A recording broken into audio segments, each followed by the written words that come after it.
Ahí está. A ver, un segundo. Ahí está. Creo que me escucho bien. Bueno,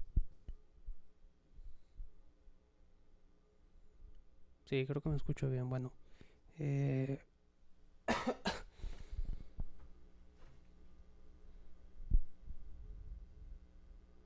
sigue escuchando ruido, pero bueno, ni modo.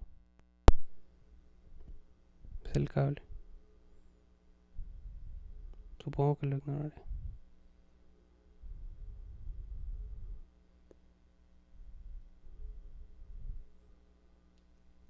Uy. Bueno, la primera vez que yo escuché, no escuché, la primera vez que me enteré de la existencia de Joel Haber fue, estaba en Letterboxd. Letterboxd tiene un apartado interesante en el que tú seleccionas determinada categoría, entonces te arroja pues determinadas películas. Entonces yo estaba buscando, no sé si documental o no recuerdo, o avant-garde, pero era una categoría. Y entonces me arrojó la primera película que vi de él, que se llama Pretend That You Love Me. Esa película me llamó mucho la atención porque pues eh, tenía notas muy altas, en Letterboxd como 4.1. Entonces, pues la verdad me llamó bastante la atención. Y luego leí en la descripción no de la película, sino de Joel Haber, o del director, que subía sus películas a YouTube. Entonces me llamó bastante la atención pues esa modalidad, ¿no? De que él como director no pretendiera ir a festivales, pero sí mandar o publicar sus películas en YouTube. Y entonces comencé a seguirlo, comencé a ver sus videos y no sé, fue interesante porque primero vi como ciertos cortos que él tenía, cortos de comedia, y luego dije, mira, pues hace sus cortos de comedia y también pues hace sus películas, digamos, más serias. O estos cortos de comedia alimentan a como lo dense más, una, sí, como aumentar un grupo de audiencia, o por lo menos eso fue lo que entendí en primera instancia. Pero sí, entonces vi esta película que se llama Pretend That You Love Me y, y fue muy sorprendente porque no esperaba encontrar esa calidad de cine, esa calidad de película en pues una plataforma como YouTube. O sea, YouTube en general yo lo había tenido como pues un lugar donde pues la gente sube sus videos, podcast, lo que sea, pero no como una plataforma seria como para subir unas películas. O sea, yo nunca, no lo hubiera pensado así. Entonces viendo Joel Haber, esa película Pretend That You Love Me, que es la tercera vez que lo menciono, sí fue sorprendente. No me interesaría tanto decir de qué va la película, porque aparte pues están gratis. O sea, lo interesante es de que la gente las vea y que simplemente sea como eh, sí, como un acercamiento, porque estas cosas luego no las conocen y además pues están en inglés. O sea, tienen que saber inglés como para poder verlos, porque tampoco tiene subtítulos. Entonces sí, o sea, por lo menos que le den la oportunidad a algo que está gratis y que pues la gente se mata para hacerlo. Sí, se me da un poco injusto como spoilearlo o reseñarlo, pero básicamente lo que trata esa película es vivir a través del cine, pero no vivir a través del cine eh, como una cuestión de por el cine y para el cine, sino de que yo vivir la experiencia de mi vida, las cosas que yo quiero vivir a través de una película. Eso fue muy interesante porque siento que es una película prácticamente improvisada, como prácticamente todas o básicamente todas las películas de Joel Haber. Está muy bien hilada en escenas que son muy difíciles vamos, la narración que tiene, a pesar de ser improvisada, es muy fina y daría la sensación como si fuera una película guionada. Pero sí es como un hombre que crea películas que ponen en escena ciertas situaciones que a él le gustaría vivir y que no consigue. y entonces se da cuenta que la única manera de conseguirlo es a través de puestas en escena, y que la puesta en escena, o sea, finalmente es, o películas, o sea, la excusa para vivir esas cosas es filmarlas. Fue realmente muy revelador, porque aparte Joel Haber es, digamos, one crewman, o sea, todas sus películas las hace él, básicamente, pone la cámara, pone el trípode y unos micrófonos de solapa y interpreta las escenas, ni siquiera las interpreta, pues eh, el improvisa, o sea, por eso le encanta tanto John Cassavetes, pero sí, o sea, todo eso que es tan complejo aparte, pues él lo improvisa, es muy interesante la operación, y no sé, realmente no sé, no sé.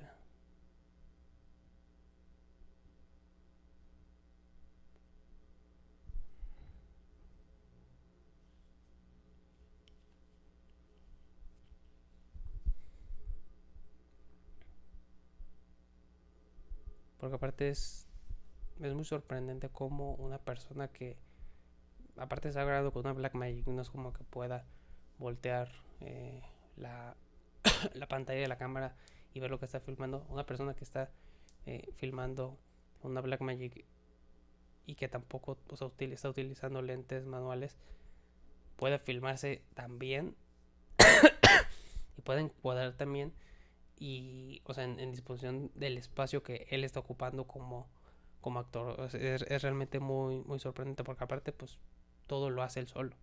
Eso es lo interesante, o sea, un poco la metodología de él es de que convoca a un grupo de personas que son sus amigos, y entonces propone, que aparte pues, son actores o son gente interesada en algún tipo de arte, y entonces a partir de cada escena bailando un cierto tipo de historia, y, y no sé, o sea, tiene todo en control, tiene todo en control, especialmente, bueno, no especialmente porque esa película la hace él solo, pero la película Island, que yo creo que es su segunda mejor película, que es la única que no está disponible en YouTube. De hecho, él subió un video donde decidí bajarla, que cuando yo la vi y me enteré que decidió bajarla, yo dije, ah, pues parece lógico porque hay una escena, no sé, sexual. Bueno, es una escena sexual, pero dije, ah, mira, pues pudo haber sido esta la razón, porque aparte sale el desnudo, o sea, eso también dije, ah, mira, este tipo tiene bastante valor, o va con todo a lo que hace, pues.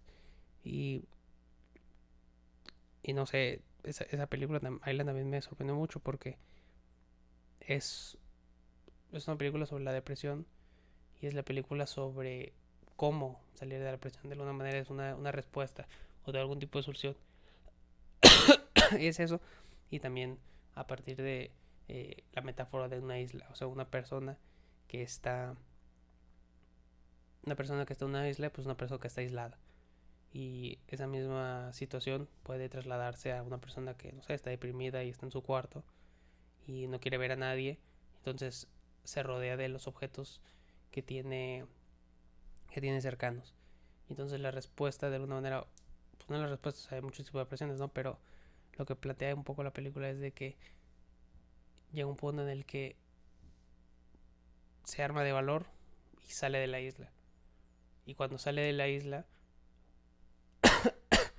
lo primero que llega, pues llega a un puerto, es interactuar con personas. Y aparte de eso está muy bien porque la parte previa es él en una habitación donde él crea toda esta isla con un árbol, una palmera con papel maché, y utiliza proyecciones para la cuestión de las olas, el mar y tal.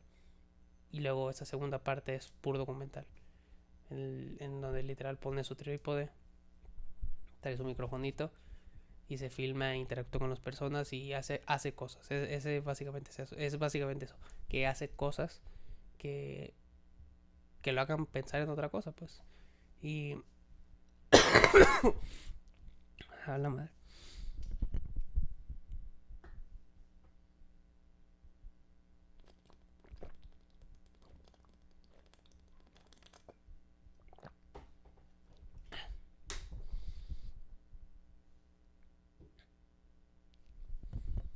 no sé. Y luego,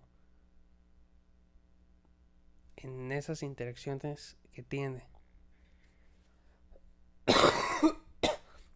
esas interacciones que tiene en la bahía, en el puerto, eh, habla. Algunas conversaciones no resultan, otras un poco mejor, pero encuentra una chica y entonces son, en apariencias, pues son dos personas que conectan, ¿no? Que conectan y pues, se llevan bastante bien, digamos, de una manera por fin logró encontrar a alguien y, y no sé, y no sé porque la película termina en que, bueno, a veces esta escena de sexo que te comento que está muy bien, o sea, no muestra nada, o sea, no es explícita, pero sí es previa al acto y de hecho es Joel Haber se desnuda y pues, es muy interesante, porque aparte la imagen está tirada desde el fondo de la casa, entonces nada más ves una parte de, de la habitación, ni siquiera de la habitación, de la puerta de la habitación que está abierta. Entonces ves a ellos dos, está muy bien. Y la escena final o la secuencia final de esa película es Joel Haber en Disneylandia. Se supone que es el lugar más feliz del mundo. Está de noche y entonces es Disneyland de noche, está viendo el castillo. Ves un poco, no sé, ves la espalda de Joel Haber desde una distancia un poco lejana y luego ves todo el castillo y el cielo oscuro y personas que están al lado de él. Entonces él empieza a hablar por teléfono, le comenta a esa chica, no estoy en Disneylandia, jajaja, bastante bien. Y luego suenan los fuegos artificiales. Entonces suenan los fuegos artificiales, ¡paf! Entonces como trae micrófono, el micrófono tiene una reacción, como que se satura y ¡puf! Hace un ruido. Y sigue hablando con la chica por teléfono. Y luego otro fuego artificial y ¡puf! Y la verdad es que es de las escenas más impresionantes que he visto en mi vida.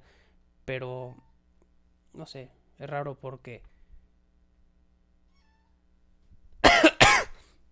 o sea, la imagen es genial. Pero ¿cómo haces esa imagen tú solo?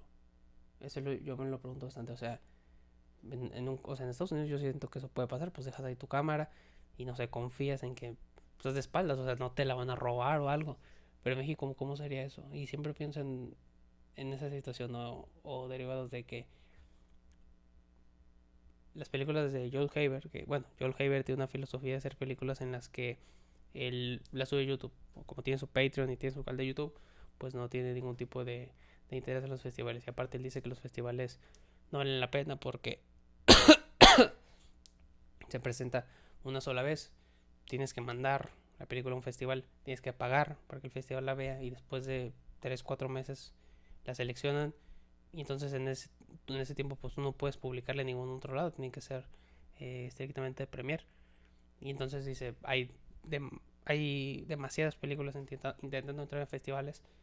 YouTube es la mejor plataforma para poder subir tus películas a YouTube, las cosas que te interesan.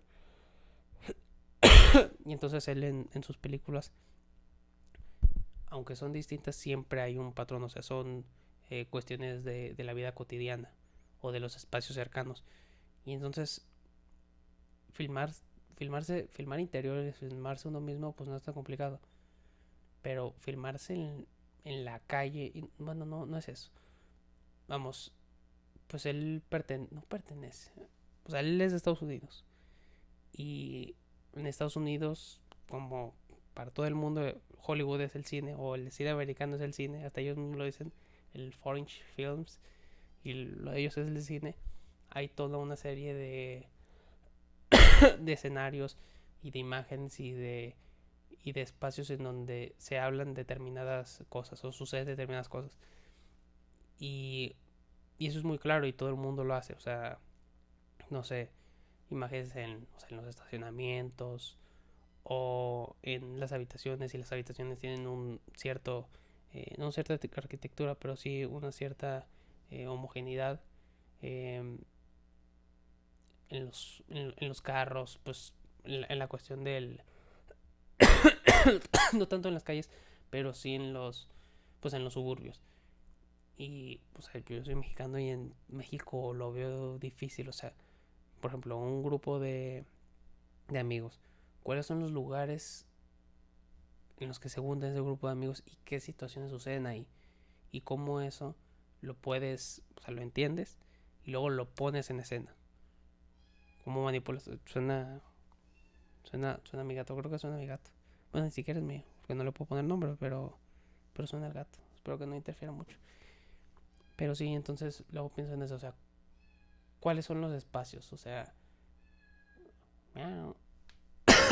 ¿cuáles son los espacios? Pues se puede filmar uno en la casa, en un cuarto. Por ejemplo, las fiestas. La última película de Joel Haber, que se llama It Takes Time. Sí, It Takes Time.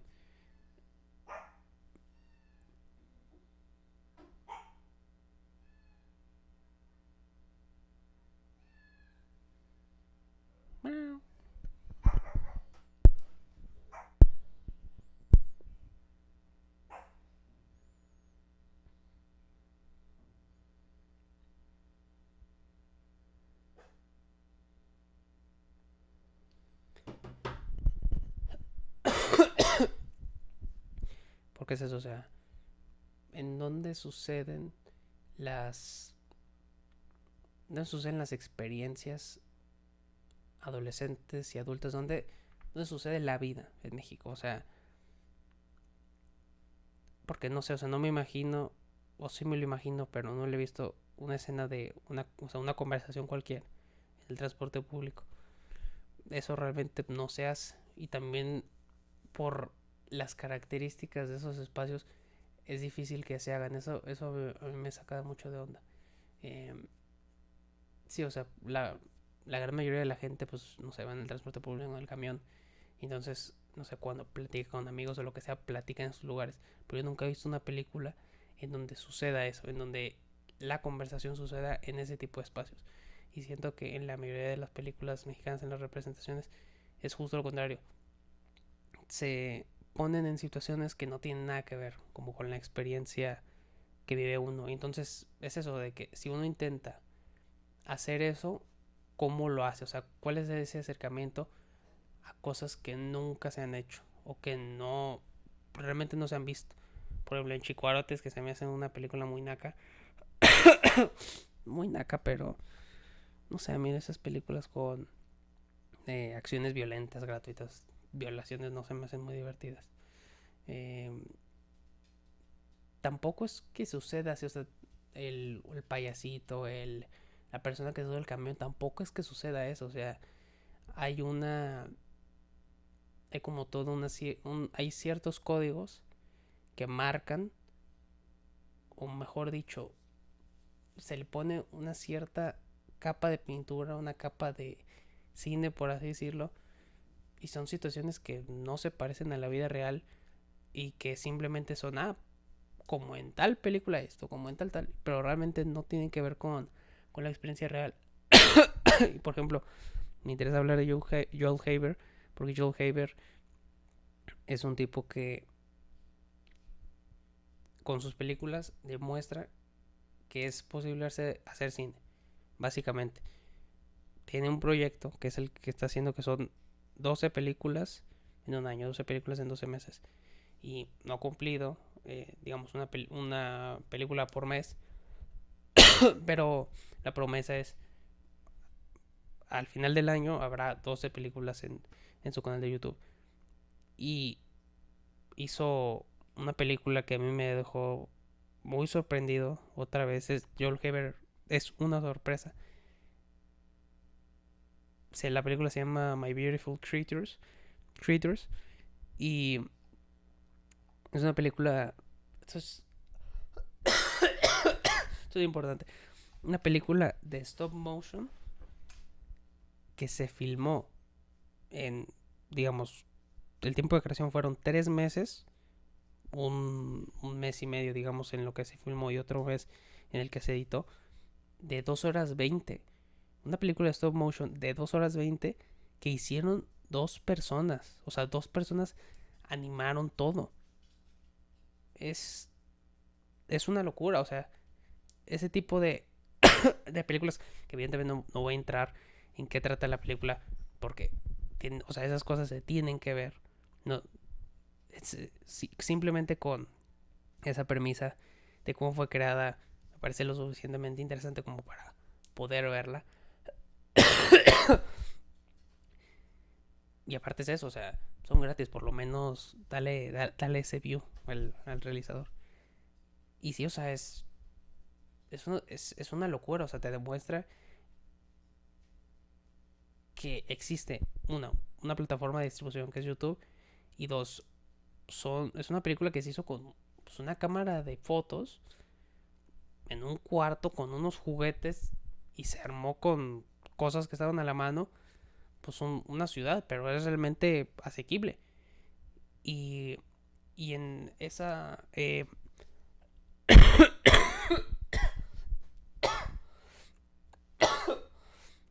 sí, sí, en ese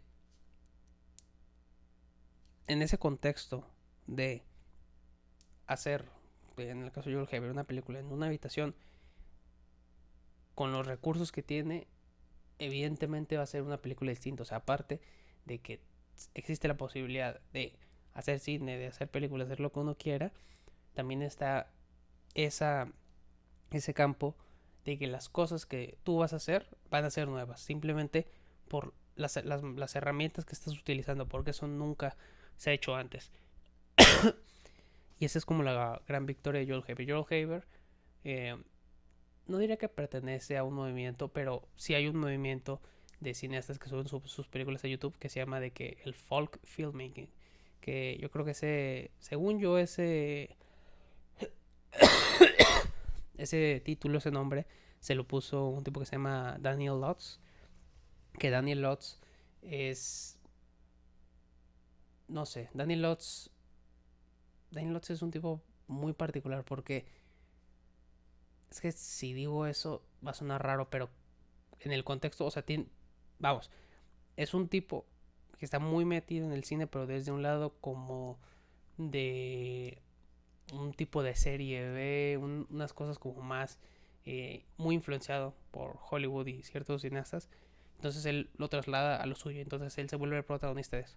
Por ejemplo, tiene una película que yo no en ningún contexto puedo recomendar porque no es buena, pero es la primera película y qué bueno que la hizo porque le dio la posibilidad de hacer otras y mejorar, que se llama Chlorine,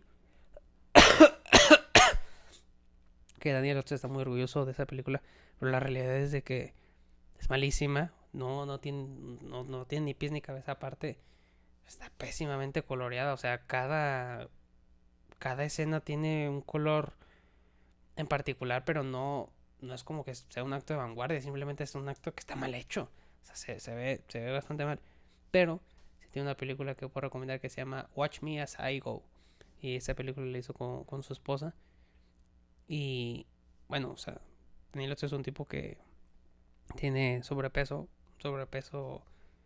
considerable. Bueno, eso es pues obesidad. Y su esposa también. Y entonces es una historia de amor entre ellos dos.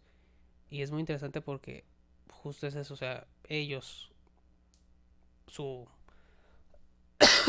Danielos como realizador y su esposa, al ponerse en escena ellos, pero haciendo una ficción, eh, es un tipo de película totalmente distinto porque es una película romántica, pero de entrada los cuerpos son otros y que los cuerpos sean otros no significa que ese sea el único valor de esa película, pero los cuerpos son otros, las imágenes son otras y las situaciones también son otras, porque las discusiones son otras porque pues digamos no la identidad, pero sí el estado de ánimo de unas determinadas personas que son eh, las imágenes más comunes de ciertos actores que son modelos a personas comunes, pues es una cosa totalmente distinta. Y igual no voy a contar de qué se trata porque pues véanla, Dios mío, pero eso del Watch Me As I Go, Watch Me As I Go. Sí, o sea, el de cómo me voy, mira cómo me voy, mírame mientras me voy. Realmente ese mírame mientras me voy.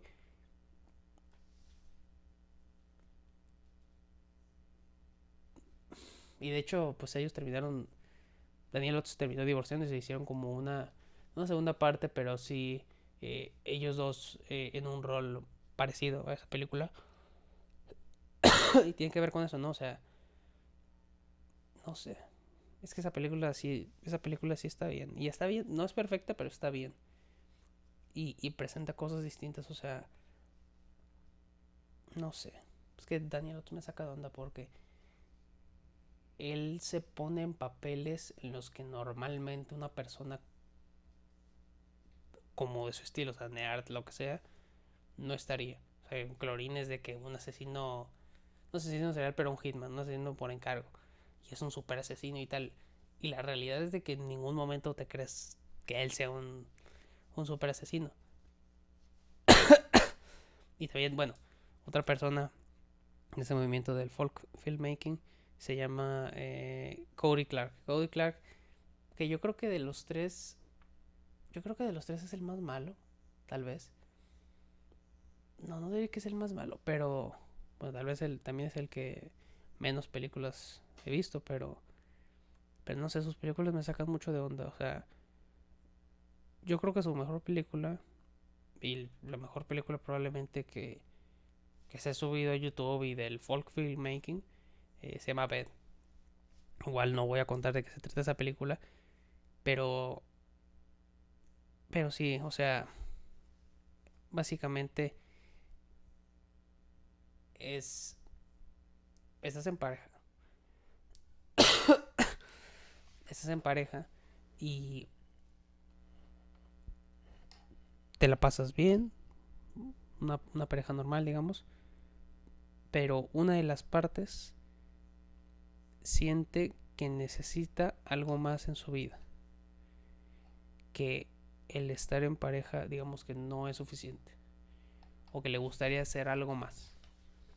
Y de hecho, el Cody Clark, porque Cody Clark aparece en sus películas, actúa en prácticamente todas, y siempre con unas mujeres guapísimas, no sé cómo le hace, bueno, en Strangor o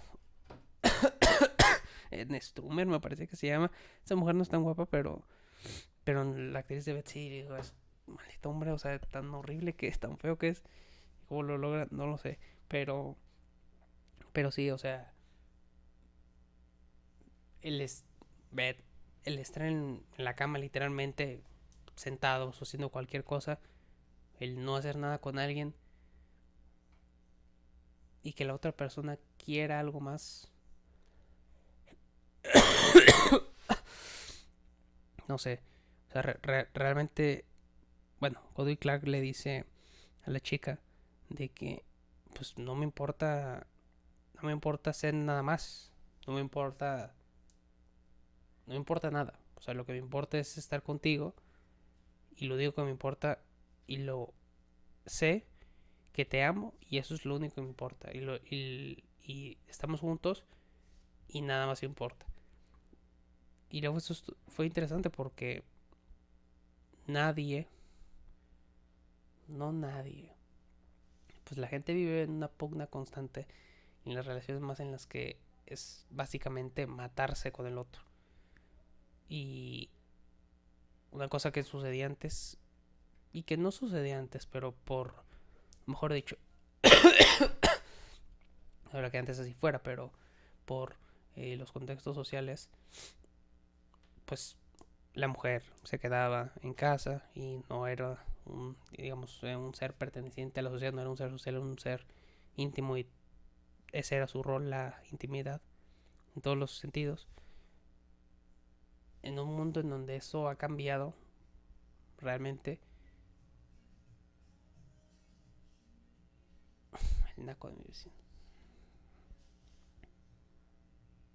Bueno, si en un mundo en donde eso ha cambiado, en donde ya no, de alguna manera, pues son iguales. Bueno, no son iguales, son distintos, pero en condiciones, digamos, de posibilidades, puede hacer lo que ellos quieran. Ambos trabajan, lo que sea. Es difícil que una mujer diga simplemente, lo único que me interesa es estar contigo. Y esta cuestión como laboral, que no es renunciar a ella, pero no, que no sea lo más importante, es difícil. Y en este caso, pues lo dice un hombre, lo dice el actor, de que de hecho es el flojísimo, trabaja en casa y todo. Y pues deciden, básicamente le pide que se quede, le pide que se quede en casa, que llame al trabajo, que diga que está enferma, que mienta un poco para poder estar con ella. Y sí, ella como en unas aspiraciones de hacer algo más con su vida. Y él simplemente, pues es que pudieron haber pasado muchas cosas en la vida. Puedo estar en muchos lados, pero eso a mí no me importa porque estoy contigo. Y cualquier cosa puedo haber, pues no, cualquier cosa que pudo haber pasado es menos importante o no vale la pena que estar contigo. Y eso a mí me parece bastante fuerte. Y además es una película que está hecha en 20 tomas. En 20 tomas y esas 20 tomas duran por lo menos 10 minutos. Y está de los mejor, yo creo que el mejor actor de todos ellos es Joel Haver. Y luego está Cody Clark. Cody Clark y sus actores, porque sus actores también son bastante buenos. Y la realidad es que las escenas, o sea, en composición de escenas de Cody Clark son más complejas por los requerimientos, por la dificultad. Aunque Joel Heber a mí me parece el mejor cineasta de los tres de calle, pero muchísimo. Y aparte, el plus que tiene Joel Heber es de que él, pues, ha hecho hasta lo que ha hecho todo por apoyar a sus amigos. De hecho, él subió un video promocionando Island, que fue como la cuarta película que subió a YouTube. Entonces hizo una imitación de una entrevista que le hicieron a John Cassavetes.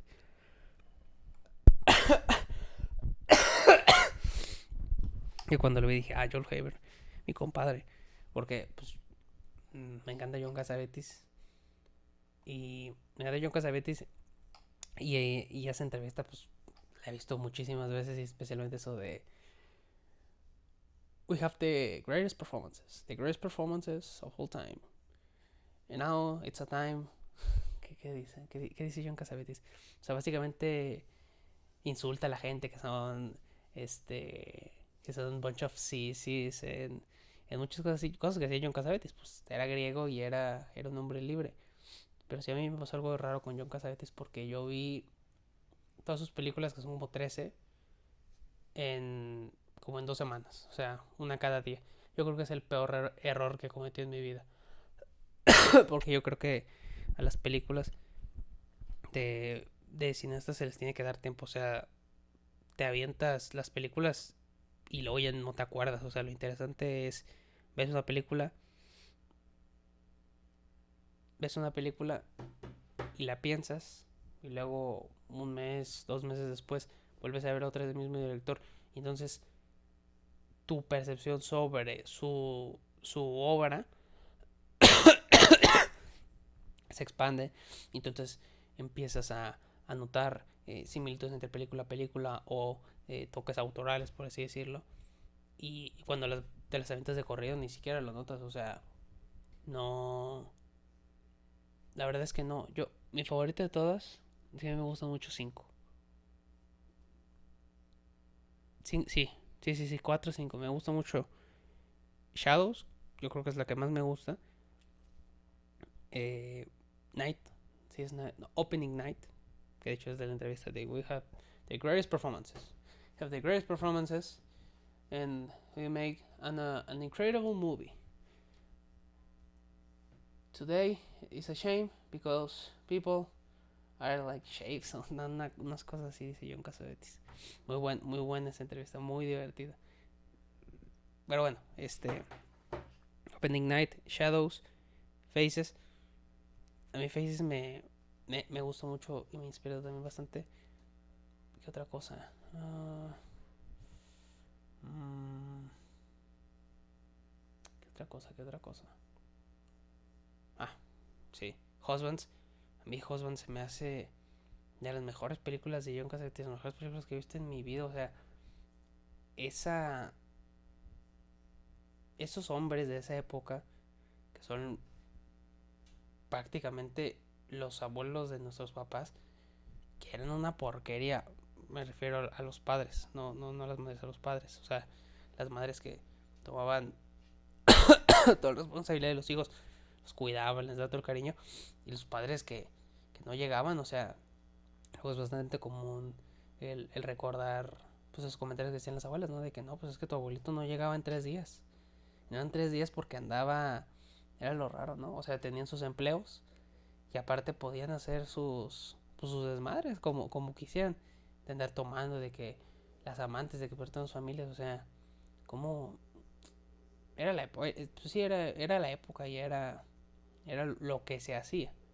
Porque todo el mundo lo hacía de alguna manera, seguía, no lo cuestionaban. Pero sí, me imagino cómo tener 2 familias. Ni siquiera se puede con... No sé, yo creo que esa gente no vivía bien. Y en general sí, pues llegaban a la casa y golpeaban a las esposas y unas cosas bien horribles. Y sí, o sea, Husbands es interesante porque es una película que está llena de violencia contenida, de cosas que no están bien, o sea, de maneras en las que se vivía y que se convivía, que son totalmente negativas y que aunque sea en Estados Unidos y sea estos actores que interpretan a la familia, o sea, habla muchísimo sobre la vida de uno, aunque sea latinoamericano, aunque sea mexicano y los contextos sean otros, ¿no? Pero pues básicamente es lo mismo. Y, por ejemplo, una película que no me gusta de John Cassavetes es la de Una mujer bajo influencia, a woman Under the Influence. Esa película sí no me gusta nada. A la gente le encanta, pero yo, o sea, entiendo las razones, pero no, o sea, no. A mí la que se me hace la mejor película y la mejor actuación de Jennifer Lawrence es Faces y Opening Night, pero Opening Night con locura. Y no sé si fueron 5, creo que fueron como 4, pero Love Streams. A mí Love Streams, última película de John Cassavetes, yo creo que es la mejor de todas. O sea, en ranking podría Love Streams, luego Opening Night, luego Shadows, luego Faces, luego... No es cierto. Yo creo que tercero Husbands, segundo Opening Night, primero Love Streams, cuarto Shadows y quinto Faces. Sí, yo creo que así quedaría. Porque sí, la verdad es que Love Streams es una locura de película. Es una locura. Pero una locura y ni siquiera me acuerdo de qué se trata, pero me acuerdo de la última escena cuando John Cassavetes en el tiempo ya estaba enfermo. Hay unas entrevistas en donde se le ve una barriga enorme al hombre porque pues él hacía varias películas y vino a México y no sé si fue en Tamaulipas o en dónde, pero se enfermó de hepatitis B, me parece. Y por tomar agua uno lo comes en los hielos, o sea, se jodió el hombre. Y también, pues le dijeron, ¿no? De que deja de tomar y deja de fumar y pues eran los placeres de John. Y la verdad es que, pues vivía al máximo, ¿no? Era un hombre sumamente bohemio. Pero sí, no me acuerdo nada de esa película, pero recuerdo que era un fuego, que era una locura. Y especialmente la última escena que es de una locura, o sea, parece película de terror de que está... Porque él lo dejan, o sea, él era un bon vivant en la película, ya recuerdo. Y, y lo deja a su hermana y entonces él está sentado en el sillón, está lloviendo muy fuerte y se empieza a reír como loco. Aparte en ese momento pues ya estaba bien delgado y se le ve una sonrisa hasta de Joker. Se empieza a reír y entonces enfrente de él está sentado alguien. No, es una locura. Pero una locura de película, o sea, es impresionante cómo hacían eso, o sea, no empeñaban, hipotecaban la casa para poder hacer esas películas y grababan 2, 3 películas en la misma casa. Pues una casa que compraron y todo era crédito. Justo, si hubiera estado John Cassavetes en época de Joel Haber, harían cantidades y cantidades de películas por pues, el digital, por la posibilidad de poder realizar lo que se les viniera en gana. Pero sí, y eso es lo interesante, o sea, el día de... No. Estaba... Vi un tweet, porque Cody Clark también escribe libros. Entonces vi un tweet que decía... Era como un fragmento de su libro. No sé si era un fragmento de su libro, pero era un tweet. Sobre sus tweets a Instagram. Y decía de que... En el momento en el que el hacer cine se volvió una posibilidad real, fue cuando estaban disponibles estaban las cámaras que grababan en 1080 con un lente intercambiable y los micrófonos estaban disponibles a todo público. Y lo pensé, dije, sí es cierto. Pero la realidad es que no. El momento en que todo el mundo o que alguien puede hacer películas desde sus casas es cuando existió el primer software de edición. Me parece que es el Final Cut 1, que era para Mac, me parece. En ese momento fue determinante para que la gente pudiera hacer sus películas, porque de hecho yo veía en una entrevista de Calicala, que Calicala también es una... Que de Calicala sí me acuerdo, de Calicala sí me acuerdo de sus películas, yo en Cassavetes no, porque pues todas las vi de corrido, pero de Calicala sí me acuerdo de todas. Entonces él comentaba de que él durante muchos años en su adolescencia filmó con su cámara digital y en las cintas X, ¿no? Y que cuando llegó el Final Cut, me parece que ese es el Final Cut o no, según yo Live Movie, no, el Final Cut. Y tenía todas esas cintas y dijo, bueno, ya puedo hacer pues mis películas, o sea, todas estas cosas que filmé, ahora puedo editarlas y darle un sentido y construir. Y me parece que también es eso, porque de hecho, de Galica la voy a hablar luego, pero por ejemplo, Eugenio Polgovsky es grandísimo. Él comentaba de que, y toda esa generación de documentalistas mexicanos, ¿no? De que Berardo, él, Giuliani, Giuliani, la de la avenida de Shakespeare y entre la avenida, no, intimidades entre Shakespeare y Víctor Hugo.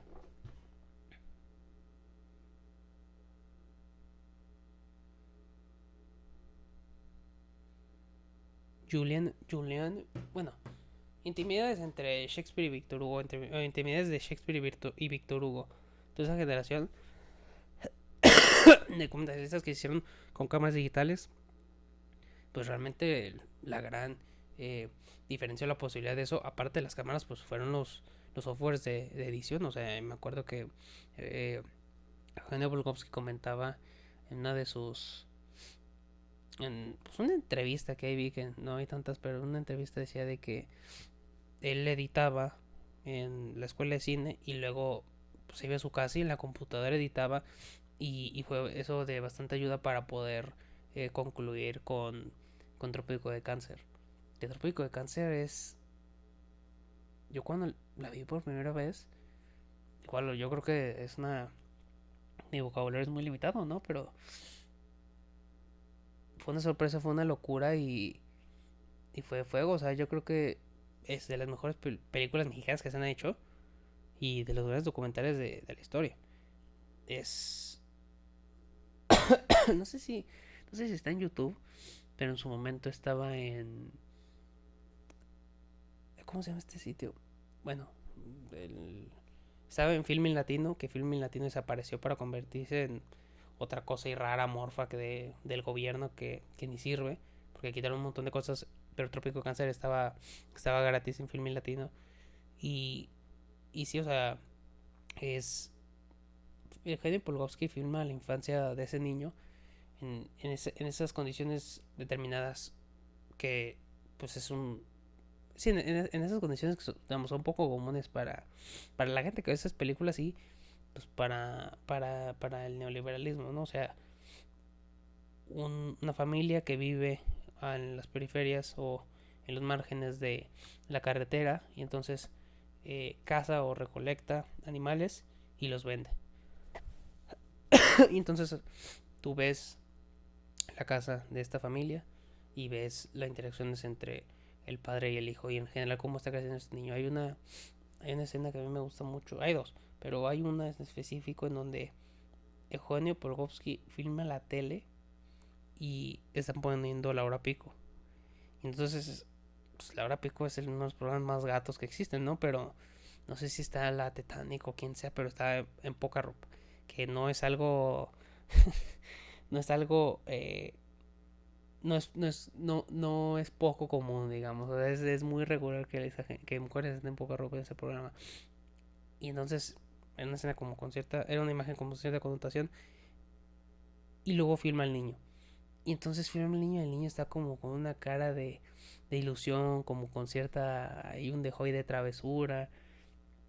Y es justo eso, o sea, la, la reacción o el no conocer su sexualidad porque no es una cosa como tal, pero sí es un reflejo de eso, de, esto me llama la atención y es todavía un poco desconocido para mí ahí.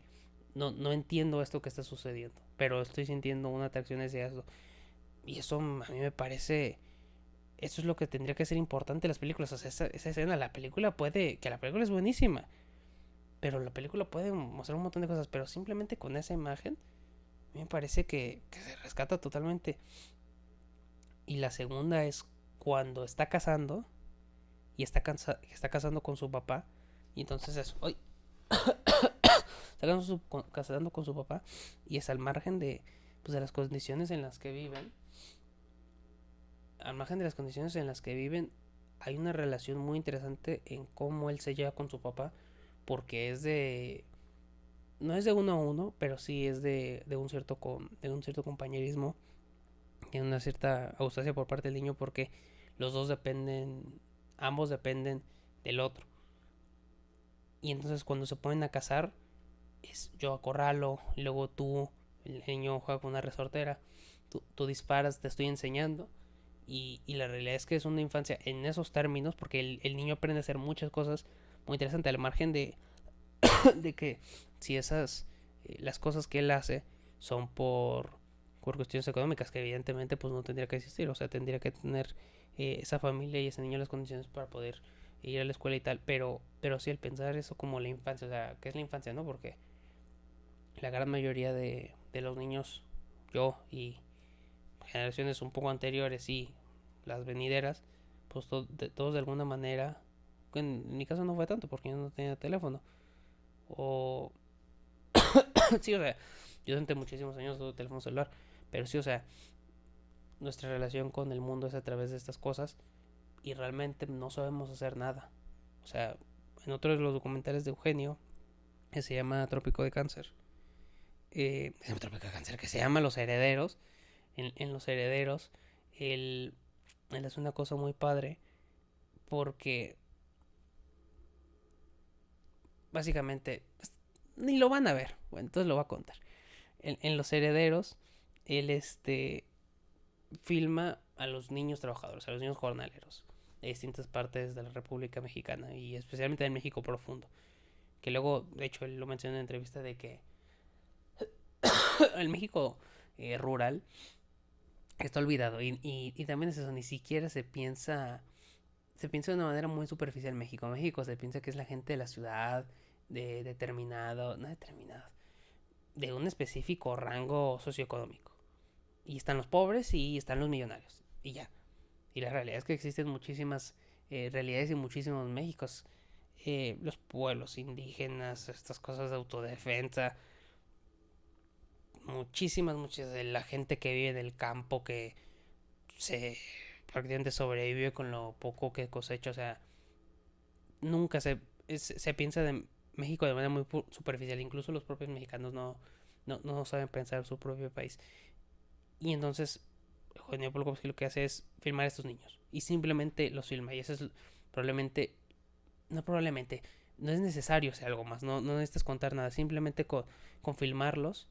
Y que aparte, o sea, la película está muy construida, pero simplemente tienes que filmarlos y no importa, o sea, porque con el hecho de filmarlos es suficientemente interesante para hacer una película, o sea, aunque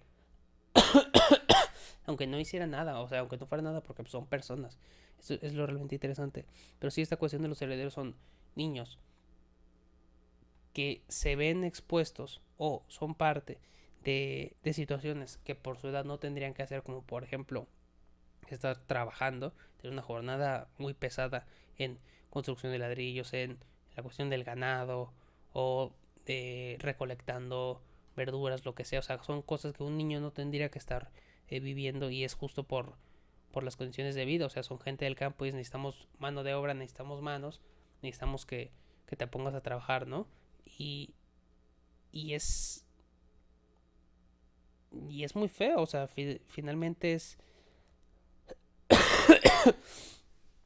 una cosa muy violenta. Es una cosa muy, muy violenta porque, porque los niños dejan de ser o dejan de vivir.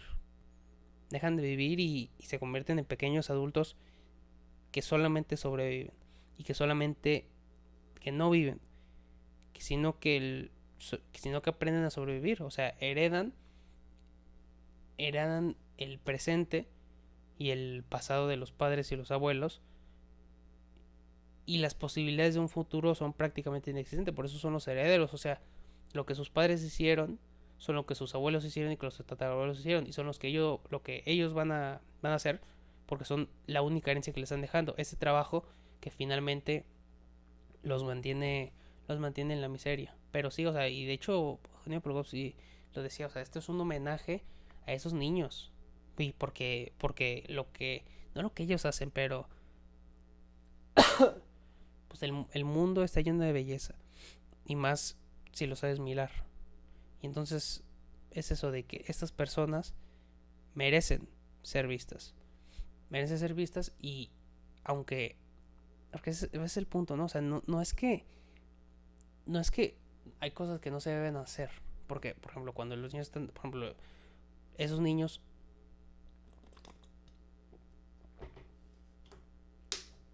esos niños hacen sus propios juguetes, o sea, es una cosa padrísima y es una cosa de que pues, los niños de otros de otros estratos pues no tienen la necesidad de eso, ¿no?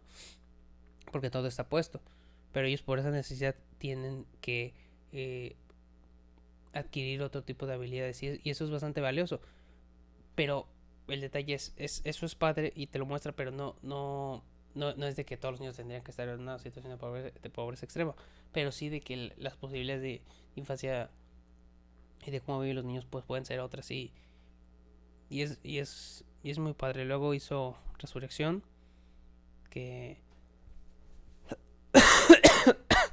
también es muy padre. Ahí entrevista a gente, me gustan tanto las entrevistas, no las entrevistas per se, pero sí las entrevistas del cineasta atrás de la cámara y que eso sean las imágenes, eso no me interesa mucho.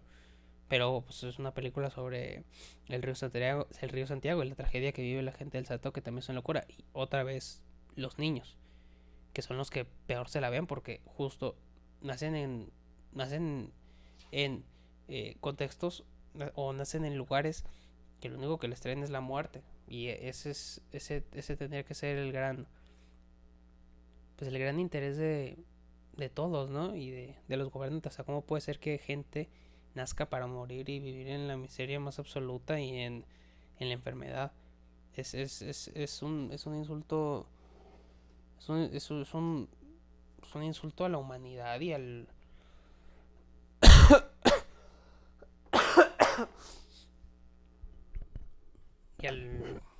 a la humanidad, sí. Es un mal gusto. Es un mal gusto estupendo. Cómo vivimos en sociedad es realmente una locura. Esa película está muy bien y aparte todo el cómo toma imágenes de archivo que aparte pues bueno, sí toma imágenes de archivo, pero también ciertas imágenes de las personas que vivían ahí o que ellos son dueños de esas imágenes, pues, y les utiliza para, perdón, las utiliza para narrar cómo fue, pues, ese pasado tan glorioso que, pues, eran prácticamente el, no sé si las cataratas de Niagara, pero sí era muy impresionante. Y yo no sé de qué se murió Eugenio Volkovsky, porque he visto notas y cosas, pero no menciona nada. Yo creo que se murió de un paro al corazón, pero durante mucho tiempo sospeché que a él lo habían matado por hacer esa película. Estaba en Londres, también sería una misión como muy... Misión imposible, ¿no? Pero sí a mí me llama mucho la atención de que saca esa película y ni siquiera la pudo estrenar. O sea, cuando se estrenó, pues se estrenó con personas que formaron parte de la película y tal, incluso su hermana, me parece. Pero, pero sí, eso me llamó mucho la atención y pues sí, no sé de qué murió Genio. Y su película póstuma, aunque se supone que tiene grabó otras películas y su hermana Mara Polgovsky las va a editar y va a hacer, digamos, va a reivindicar eh, o seguirá con el trabajo de su hermano. Eh, la última que se llama Malin 117, que Trópico de Cáncer y los Herederos es muy padre, pero Malin 117 yo creo que es la que más me gusta, definitivamente. Porque aparte Malin 117 tiene, pues es la cotidianidad pura, ¿no? O sea, él está viendo la vida a través de su departamento en, no sé si es la Condesa, pero bueno, en la calle Malintzin, número 17, y está junto a su hija. Entonces están filmando a un pájaro que está cuidando sus huevecitos. Entonces, por una parte de la relación entre padre, la relación entre padre e hija, y esta segunda imagen que son los animales y todas las imágenes que suceden alrededor. O sea, para mí eso es lo verdaderamente importante de una imagen en esa película, en donde es en la noche y entonces llega un carro y se bajan los dos, una pareja, y como que se están peleando. Y de hecho me parece que el carro tiene las puertas abiertas, no sé. No, creo que ella, la mujer, está enojada, sale. Y entonces luego el marido sale y se quedan como parados viéndose el uno al otro. Y luego se abrazan. Y es un abrazo como de 30-40 segundos. Vuelvo a decir lo mismo. Ese tipo de cosas, ese tipo de imágenes que te da la realidad y lo único que tienes que hacer es estar atento a lo que está pasando a tu alrededor y, más importante, tener la capacidad de capturarlo. Para mí es para mí es ahí donde está el cine, porque una cosa que decía Nico, que no voy a hablar de Nico como no voy a hablar de Calicala en esta ocasión, pero de hecho eso ni siquiera lo decía Nico. O sea, yo vi una entrevista en la que hablaba sobre una cosa que decía Godard y decía, yo entiendo esto, pero bueno, él decía de que no es importante como tal la creación, no de, o sea, de crear situaciones, sino de descubrirlas, de que es muy distinto que las cosas estén ahí a que las miremos. Es muy distinto que yo voy, no sé, en el transporte público, en el macro, yo soy de Guadalajara, no mucha honra, pero estoy en Guadalajara, en el macro, porque no hay 380, ¿no? Pero estás en el transporte público, en los camiones, en el tren, en donde sea, y tú veas situaciones y te parezcan de lo más normal X a que esa cosa se filme y la veas en una pantalla y que realmente te hagas consciente de las cosas que están pasando, porque ese es el problema, que ni siquiera se mira el uno al otro. Eso no sucede, o sea, simplemente se ignoran, vueltas para un lado, tampoco si miras luego no quieres que te vean raro, que porque eres un weirdo o lo que sea, pero sí. Y sí, o sea, lo importante, lo importante es ver al otro, y en el cine lo importante es capturar al otro, capturarse a uno mismo, pero también capturar al otro y entender al otro a través de verlo en tomas prolongadas y cosas que realmente nos hagan entendernos unos a otros. O sea, yo estudio sociología, que tampoco me gusta mucho, no me gustan mucho las clases, pero vamos, el contenido, la finalidad, finalmente me hace no desistir. Y, y entonces, no sé qué he visto, pero sí, o sea, finalmente lo, lo que uno cree que es su privacidad, que es su identidad y que es su privacidad y su individualidad, finalmente es, o cuando se mira de verdad, es la suma de las experiencias de todos. O sea, una cosa que también decía Alejandro Zambra, que de Alejandro Zambra tampoco voy a hablar, porque Alejandro Zambra, hasta películas se harán, por lo menos yo haré una. Él decía en una entrevista de que, de hecho este es el fondo de una película que quiero hacer, pero bueno, es de que lo personal, no decía lo personal es colectivo, porque eso decían las feministas. Decía, cómo las experiencias personales son experiencias colectivas. Cómo lo que nosotros vivimos desde nuestra trinchera, que aparece totalmente lejano, realmente responde a toda una construcción, por una parte, pero también una, una semblanza, digamos, una semblanza, una relación con lo que nos rodea. Eso es muy importante porque se pueden ver en cosas muy tontas, ¿no? O sea, yo que pensaba que en determinada situación yo me comporté de esta manera y que pensé que fui el único, a través de cosas como los memes, ¿no? Resulta de que, pues es que todo el mundo se comporta así, esta cosa de que, eres niño y volteas a ver a la luna. O, o pensabas que el mundo funcionaba de tal manera y dices, mira, o sea, esta cosa que pensé que era simplemente yo pensando esto, resulta que no, resulta que es como toda una manera en que piensa la gente en determinadas en determinados como no sé si procesos históricos, pero sí contextos, por decir algo así. Y no sé, para mí eso es importante, o sea, porque a mí lo que me interesa pues son la cuestión del documental, o sea, esto yo lo hago de alguna manera para poder hablar y exponer cosas que me parecen interesantes y no olvidarlas, como Love Stream de John Cassavetes. O sea, yo creo que si hubiera hablado de esa película no me hubiera olvidado y recordaría que se trata y no tendría que volver a verla, que tampoco el volver a verla pues es un peso, ¿no? Porque me gustaría un Cassavetes, pero de alguna manera pierdo una oportunidad de ver otra película. Eh, y podría recordarla, pero por alguna razón no recuerdo qué se trata. No recuerdo que eso también me parece una película de, ¿cómo se llama este hombre? Michael Haneke. Tiene en Amour, Amour, que no recuerdo, o sea, no recuerdo qué se trata de uno de los viejitos. No recuerdo cómo es el actor, pero el hombre. No recuerdo de qué se trata, pero recuerdo los sentimientos.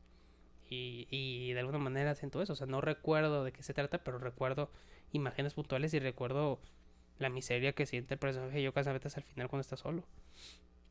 Cuando no desperdicia su vida, pero sí, es que era un tipo, ya lo recuerdo, era un bon vivant. Recuerdo cuando está en el, recuerdo cuando estaba en el, iba a un bar, iba a un bar y la verdad es que se veía súper demacrado, pero pues él se seguía o quería de alguna manera sentirse igual que cuando era pues, un joven, un joven galán, y no, la verdad es que ya se veía súper demacrado y él no lo entendía y la gente de su alrededor de alguna manera decía, oye, ya está viejo, ya está viejo rabo verde, pero él no lo entendía. Y luego también cuando, no sé, está muy bien, la tengo que volver a ver, realmente, la tengo que volver a ver.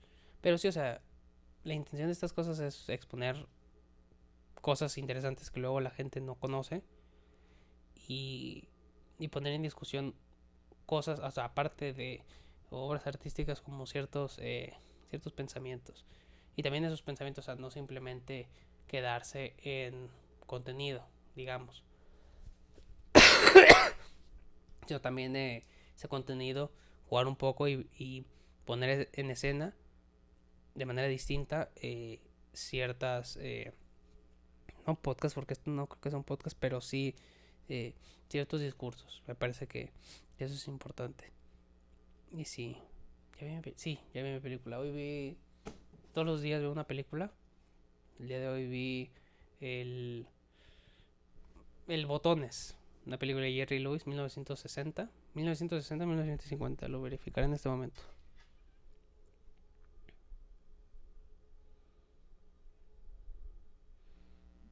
The Bellboy, 1960, que es una sorpresa. A mí Jerry Lewis siempre se me hizo un muerto. No es una persona que respete particularmente. O sea, la primera vez que escuché su nombre fue en el rey de la comedia, Martin Scorsese, que Martin Scorsese tampoco es una persona que respeto particularmente. En algún momento ahondaré en eso y la gente se dará cuenta, creo, con bastante razón, que finalmente Martin Scorsese es una figura popular, de la cultura popular, y la cultura popular no hace más que eh, poner sobre la mesa cosas que no tienen ningún tipo de importancia y son superficiales. Pero bueno, yo de Jerry Lewis lo he visto en esa película. Se me hacía no me hacían no se me hacían particularmente gracia sus caras ni las cosas que él hacía, pero los nuevoleros, Godard y toda esa gente se decía un montón de cosas de que no, es que este tipo es un tipo de vanguardia, tal. Y viendo unos programas que me gustan mucho. De hecho, yo estaba viendo unas películas de los hermanos Marx que como cada 15 días veo una. Me gustan bastante. Groucho me gusta mucho, pero la realidad es de que hay ciertas cosas que no le agarro, pero el que más me... Y Chico, una locura. La palabra, una locura. Pero para mi Harpo es el mejor. Realmente Harpo me gustó mucho. Son películas, o sea, iniciaron a hacer películas en 1930, o sea, son realmente los primeros comediantes que saben hacer comedias con sonido. Y de alguna manera cada uno representa un tipo de comedia. O sea, Groucho es la pura oralidad, que aparte Woody Allen se copia mucho de eso y Woody Allen también me gusta mucho y en algún momento, no muy lejano, se hablará extendido de Woody Allen y la realidad es un... A mí me encanta Woody Allen, a pesar de que la gente moderna lo odie, que porque es pedófilo, allegedly, que porque es pedófilo, ya todo el mundo es pedófilo, todo el mundo... Bueno, no voy a hablar de eso, pero sí es... Se apagó una de las cámaras. Vamos a revisar. De hecho, se apagó. Bueno, de modo. Sí, para Woody Allen muy importante. Muy importante para mí. Y pues viene toda esa comedia judía. Groucho, la oralidad. De alguna manera, Chico es el intermediario y aparte pues, es un musicazo. Y Harpo es esa comedia muda. Que pues es un personaje que no habla en ninguna de las películas. Pero que con sus bromas son unos troles. O sea, en Monkey Business, Harpo y Chico, literalmente, o sea, nadie les llama neta, pero se meten en todas las cosas. Ven a alguien pasar, oye, se me cayó esto. No, yo te ayudo, vas a ver, ahorita te vas a ayudar. Son los revueltos con esa película de Tintán de que todo hace mal, nadie le pide su ayuda, pero a él ahí está siempre y todo resuelve a su manera. Nadie se los pide, pero él lo hace. Y Harpo es una locura, o sea, en Animal Crackers, porque aparte es eso, Chico y Harpo son el dúo dinámico, y aparte son unos trolls, o sea, todo el tiempo están picando al otro, están molestando a ese tipo que vende sí, que vende palomitas, o pollos, no, vende palomitas, es lo mejor que yo he visto en mi vida, o sea, cuando la segunda parte que mete las piernas en el agua en el agua de limón. Esa es la segunda parte y no me interesa tanto. Pero la primera en el de que se va a prender un cigarro y agarra un soplete y... O sea, son cosas ridículas. En ningún momento te esperas que suceda eso. Es una locura. Y, o sea, bueno, el punto de todo esto es que estaba viendo un programa que se llama Qué grande es el cine, de unos señores, unos viejos españoles que vieron esas películas estrenarse, José Luis García, Miguel Marías y compañía, y entonces hablaban de que esa influencia que tuvo Jerry Lewis en Los Hermanos Marx. De alguna manera lo mencionaba, no recuerdo en qué específicamente. Entonces dije, pues voy a ver una película de... Voy a ver una película de Jerry Lewis. Entonces vi ese el Botones, el Bellboy, porque duraba 70 minutos y las, se veía la mejor cita. Porque la otra del Nori Teacher, me parece que se llama, esa película se ve gata, lo que les digo, o sea, no me interesa demasiado. Pero ese Bellboy sí. Y la realidad es de que, o sea, también a los novoleros les encantaba y no, Jerry Lewis es un comediante. Y la realidad es que cinematografía, porque me parece que esta película, lo voy a verificar. Si es dirigida por Jerry Lewis, cinematográficamente, de Bellboy es una cosa muy impresionante. Y luego la película inicia, ya ni siquiera me importa que las vean. La película inicia con con el productor de la Paramount, que dice de que hay muchos tipos de películas. Películas de amor, películas de violencia, películas de extraterrestres, y tal. Son fáciles de hacer. Pero esto que estamos haciendo, ojo, esto no es una película normal, ¿eh? Esto no es normal. Esta película no tiene ni trama, no tiene historia, no tiene plot, no tiene nada de eso. Son simplemente sketches y una semana de la vida de un lunático. Disfrútenlo. ¡Pah! Literal. Y la película ni siquiera tiene créditos iniciales. ¡Puf! Se va con eso. Y los créditos los va construyendo a partir de imágenes como Jerry Lewis escribe en, en un vidrio que están limpiando de que starring by Jerry Lewis, y ciertas imágenes que él propone realmente son buenísimas, y también hay buenos chistes, por ejemplo, de que estas son las noches de Miami, que no tienen nada muy distinto a las noches de cualquier otro lado. No hay luz o están oscuras. Ese tipo de comedia también. Yo creo que tiene muchas cosas. Sí, mencionaban a Jerry Lewis por ese absurdismo que tiene. O sea, son. Por ejemplo, esa película de Bellboy son unas cosas absurdas. También en las películas de Hermanos Max. O sea, ese absurdismo de absurdismo de absurdismo. En una que se llama. Eh, ¿Cómo se llama? ¿Coconut? No, no es Coconut. Es. Voy a buscar. Porque en esa película cantan la de El Captain Spaulding.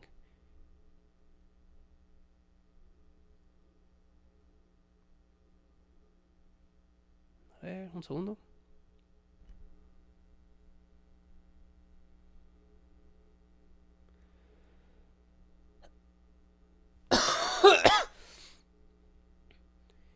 Este mal creo que es mental. Sí, en Animal Crackers. Que Animal Crackers, según yo, es la última película en la que sale Sipo. Que Sipo era malísimo, no tenía ningún tipo de chiste ese hombre. Pero sí es la última película donde sale Sipo. Y están de que. Porque bueno, es. Groucho Marx es el Captain Spaulding y es este capitán súper valiente que viene de África. Entonces, a mí me decepcionó un poco porque es una película de 1930. Y entonces la canción de Captain Spaulding yo ya la había escuchado porque hay un disco en Spotify de canciones de Groucho Marx. Y hay unas canciones que a mí me gustan mucho, pero que no están en ninguna película. Y de hecho, la versión que cantan en la película es una versión muy inferior a la que está en el disco. O sea, la realidad es que el disco es muchísimo mejor. Por ejemplo, también la de Show Me a Rose. Show me a rose. I show you a girl named Sam. O sea, realmente grandes. O también la de El Doctor y Nebraska. Tiene el Doctor de que nunca he perdido un caso. He perdido muchos pacientes, pero nunca he perdido un caso. Se me han muerto muchos, pero un caso, lo que es un caso, jamás en la vida. Pero sí, bueno, entonces están de que tocando el piano. Y aparte, chico, tocaba el piano de una manera, una locura. A mí chico, la verdad, me gustó mucho este personaje de Granuja, porque él es el Granuja, él es el que, porque su acento italiano, que italiano no tiene nada, que eran judíos, o sea, la comedia judía de una manera viene ahí, esa ascendencia alemana. Y, Y bueno, están a punto de tocar. Y entonces un tipo dice, ¿qué dice? No, three chairs, no, three chairs, chairs. No, bueno, dice, tres sillas, tres sillas, tres sillas. No, no es cierto. No, no, estoy confundido.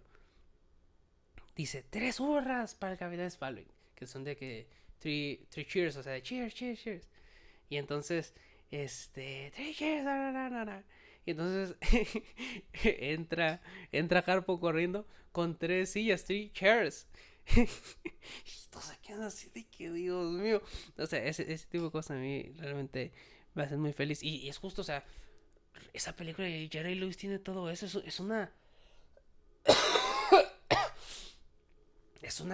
locura. Y también tiene de que está tiene su camarita con flash y sale en la noche y entonces se dispara y se vuelve de día. Y entonces le dice un tipo, cariño, vamos a tomar el sol. Vamos a tomar el sol, cariño. Y le dice, idiota, son las 3 de la mañana. ¿Cómo vamos a ir a tomar el sol? Con lo caro que me cuesta esto, vamos a tomar el sol ahorita. Es realmente muy divertido. Y sí, justo, o sea, por eso es lo vanguardia. Es una película que no tiene plot, que no tiene ningún tipo de historia, ni argumento, ni nada. Porque eso no es lo importante de las películas, que es una cosa que yo digo que evidentemente no soy el primero, lo hizo un montón de gente, especialmente Carlos Regadas, que de Carlos Regadas se va a hablar bastante de Carlos Regadas, aunque ahorita ya no es, antes a Carlos Regadas lo admiro, pero antes para mí era, Dios en la tierra, Carlos Regadas. Ahorita ha bajado un poco, ya está alto, todavía está en un cerro, digamos. Yo estoy en la tierra, él está en un cerro. Pero ya bajó, ya bajó del cielo. Ya no es ese Dios en la tierra que tanto admire. Ahora el que tengo en un super pedestal es a Joel Haber, una parte, Joel Haber, y Nico Pereda. Nico Pereda a mí también se me hace impresionante. De hecho, en Nico Pereda se va a hablar el siguiente video, el viernes. Todos los viernes, la promesa de hombre, a lo macho, como decía no el piporro, como se llama, hay una película de Tintán que se llama El Ceniciento y sale un viejo horrendo que salió en las películas de Cantinflas que se llama el Luisillo, era el padrino. Luisillo se llama. Y está con Tintán y le propones cosas bien horrendas y a lo macho yo propongo, no propongo, todos los viernes una conversa sobre algún tema distinto e interesante. A veces películas, en general van a ser películas porque es lo único que sé. Y a veces libros. Va a haber uno de Bukowski, muy interesante. Las cosas interesantes de Bukowski porque la gente no sabe, no tiene ni idea de Bukowski. La otra vez estaba hablando con un idiota que decía de que no, es que Bukowski escribe sobre la vida real, güey. No, no, no, no, no. Eso es la realidad, lo que yo vivo. Idiotas, lo más interesante de Bukowski es justo lo que no escribía. Eso es lo interesante. Lo más interesante de Bukowski es el por qué escribía las cosas que escribía o por qué esas cosas son las más famosas. Eso es lo realmente interesante. Pero bueno, ya habrá un video especial sobre un video, una conversación sobre eso, una plática sobre eso. Traeré mis libros de anagrama que una vez compré en Mercado Libre un paquete de tres que eran piratas. Esos me gustaría cambiarlos y no, porque lo único que me interesaría es tener erecciones, eyaculaciones y perversiones y mujeres. Los demás, la verdad es que no me interesan mucho. Factotum tampoco me interesa particularmente. Y sí, también Bukowski realmente fue mi entrada a un tipo de literatura. Por eso yo lo respeto. O sea, yo realmente sí he leído mucho a Bukowski. O sea, de otros autores tengo mis reservas, no puedo hablar tanto porque no conozco, pero de Bukowski leo los libros suficientes para poder dar una opinión fundamentada de lo que estoy diciendo. Y también ha caído un poco de mi devoción. Nunca fue un dios para mí, tampoco es de que Bukowski porque yo no tomo ni hago esas cosas gatas, pero, pero sí, realmente fue importante. Y hay cosas, para mí Bukowski es muy importante, o sea, por la manera en que hacía, eso ya se hablará luego, Pero bueno, el punto es de que Bukowski de Fante también, muy importante, Roberto Bolaño, ese también es patrón, Alejandro Zambra, la conjura de los necios, o sea, se tiene que hablar de la conjura de los necios. Ahora estoy leyendo A Sangre Fría, lo voy a acabar esta semana. Y... ¿Qué otro tipo de cosas puedo hablar? De fútbol, también hablaré de fútbol en algún momento. Del béisbol también se hablará. Hay cosas de las que se habla, pero mi fuerte pues, es el fútbol. Me gusta el fútbol, pero mi fuerte pues es el cine, ¿no? Es de lo único que sé hablar en, en profundidad y con este con autoridad. Y pues sí, básicamente es eso. No sé, intenté hablar de Joel Haver, pero hablé de 20 películas más. Pero sí, o sea, Joel Haver está haciendo un proyecto muy interesante que son que son sus... No sé cómo se llaman. Son sus... Ya lo olvidé. Ya te olvidé. No, está haciendo su proyecto de 12 largometrajes. Sí, no son largometrajes, 1.40, pero 12 películas en 12 meses. Y la realidad es que valen muchísimo la pena. Yo recomiendo ampliamente Island, Pretend That You Love Me, la última que sacó de que se llama It Takes Time. Quiero decirlo, quiero decirlo lento para que, porque sí, It Takes Time. Eso me recuerda a una película de Mate Peñero que se llama Tú me abrazas. Se llama Tú me abrazas. Pero si la ven, tiene sentido el por qué. Tú me abrazas. Esa película está muy bien. La vi en el Festival de Guadalajara, que el Festival de Guadalajara también... En algún momento se va a hablar de eso, tirándole profundamente unas patas en la boca al Festival de Guadalajara, porque yo creo que tiene, tiene la... Tiene los recursos, tiene la posibilidad de ser el mejor festival de México y la realidad es de que es un cero a la izquierda. O sea, las películas que se presentan ahí no tienen ningún tipo de... La gran mayoría de las películas que se presentan ahí realmente no tienen ningún tipo de importancia. Aparte no tiene ningún tipo de prestigio ese festival. Aunque yo quiero, bueno, no quiero presentar una película ahí porque eh, me interesa demasiado ese festival, sino de que la gente con la que hice, la gente que sale en la película que yo hice es de Guadalajara, entonces quiero que vean esa película. Entonces por eso me gustaría que estuviera. De hecho, la voy a mandar. Y si no sale, la verdad sí me sentiría sumamente ofendido. O sea, como una cosa a la que tanto, no repudio, pero sí critico constantemente. No, no me selecciones, no sé, así me sentiría como un tonto, ¿no? Un pringado. Y pues sí, Joel Haver. Todo el mundo puede ser cineasta. Voy a cerrar con eso. Todo el mundo tiene la posibilidad de ser cineasta en el momento en que existen los sistemas de software para editar películas, en que, como decía Cody Clark, tienes una cámara de lente intercambiable que graba en 1080 y que registra sonido y que pues, tienen los sonidos de lavalier. Las que es eso. Las de Joel Haver sí véanlas. Todo lo que dije puede no importarles, pero las de Joel Haver están en YouTube. Sí tienen que hablar inglés, porque pues si no, pues está complicado. Y si hablan inglés y tienen el tiempo para subtitularles para que más gente las vea, pues excelente, ¿no? Pero sí, es importante. Y creo que es todo.